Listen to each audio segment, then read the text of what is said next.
Ah, ça faisait bien longtemps, à mon avis, que j'avais envie de parler de cette émission. Cette émission qui est devenue magnifiquement notoire aux États-Unis. Cette émission a fait beaucoup de buzz, cette émission a fait beaucoup parler d'elle, et on n'a pas d'équivalent français. Bon, peut-être Confession Intime qui s'en rapproche un petit peu. Si, vous l'avez vu dans le titre de la vidéo, vous savez très bien de quoi on va parler, Confession Intime, ça s'en rapproche. Oh bah si. Et quand les gens, tu vois, qu'ils ont des délires chelous, au point de ressembler à leur star tout le temps, si. C'est des mecs qui sont addicts à des trucs et ils veulent te faire voir sur Confession Intime. Ça se passe comme ça. Mais cette émission aujourd'hui que nous allons parler nous vient tout droit des États-Unis. Mon Dieu, qu'ils ont des délires chauds. Aujourd'hui, mes amis, nous allons parler d'une nouvelle émission. My Strange Addiction. Magnifique accent, se disant passant. Oh putain, faut vraiment que j'arrête de dire des conneries, moi, sérieux.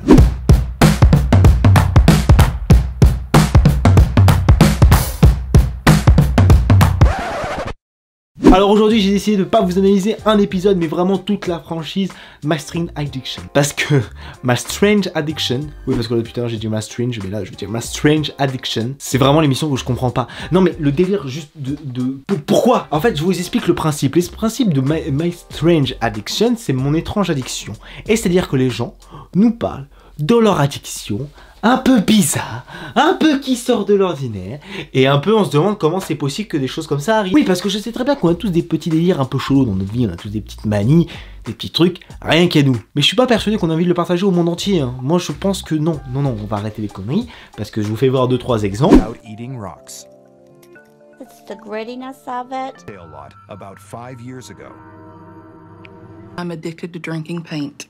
Ah, je vous l'ai dit, vous étiez pas prêt. Ah, quand tu vois ce genre de truc, mon gars, t'as envie de te foutre un doigt dans l'œil. Bon, pour resituer le contexte, alors que de quoi on va parler aujourd'hui? My Strange Addiction est sur moi l'émission la plus what the fuck que j'ai jamais vue de mon jour. C'est surtout les thèmes qui sont un peu chelous. Ah bah oui, quand tu as des thèmes chelous comme la femme qui bouffe des trucs chelous son canapé ou des trucs comme ça, et le mec qui a son kiff c'est de baiser sa voiture.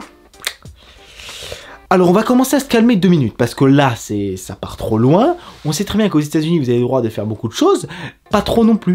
On sait très bien que vous, juste un fuck, ça passe pas. Un doigt d'odeur, vous êtes obligé de le flouter.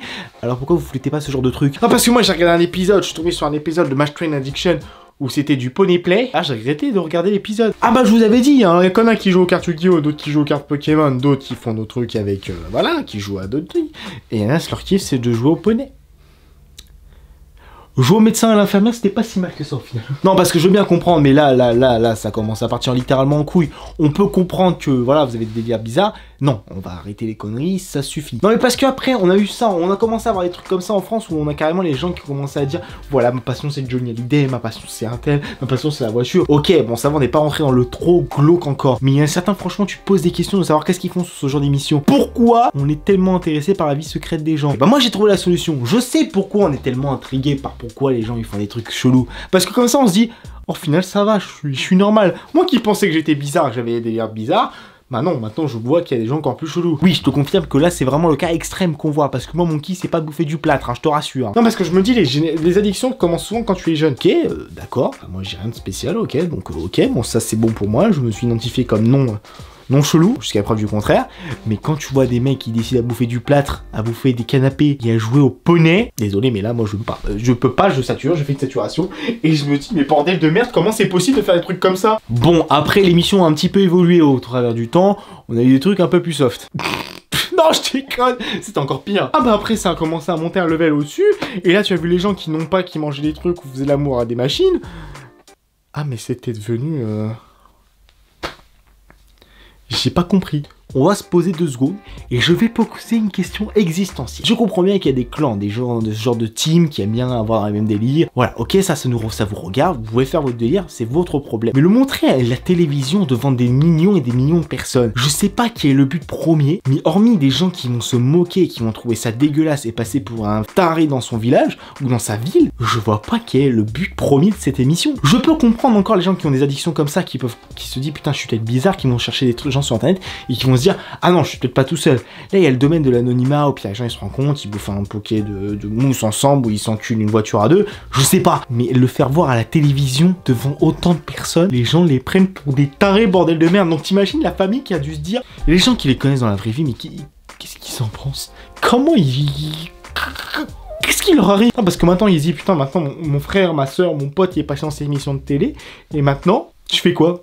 Il est fait chier à vie, tout le monde va le connaître dans la rue, moi maintenant je traîne avec un fou, c'est plus possible. Bon voilà les gens, en tout cas j'espère que cette petite analyse de cette émission vous aura plu.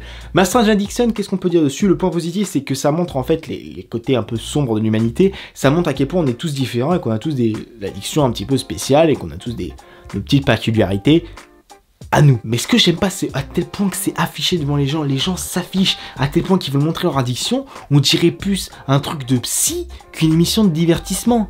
Après c'est mon simple ressenti. En tout cas j'espère que cette vidéo vous aura plu, n'hésitez pas comme d'habitude à laisser un pouce bleu, n'hésitez pas à venir vous abonner à la chaîne, vous connaissez la chanson, et sur ce je vous dis rendez-vous pour une prochaine vidéo. Tchuss tout le monde. Putain heureusement que j'ai pas les addictions, c'est chaud moi bordel de merde.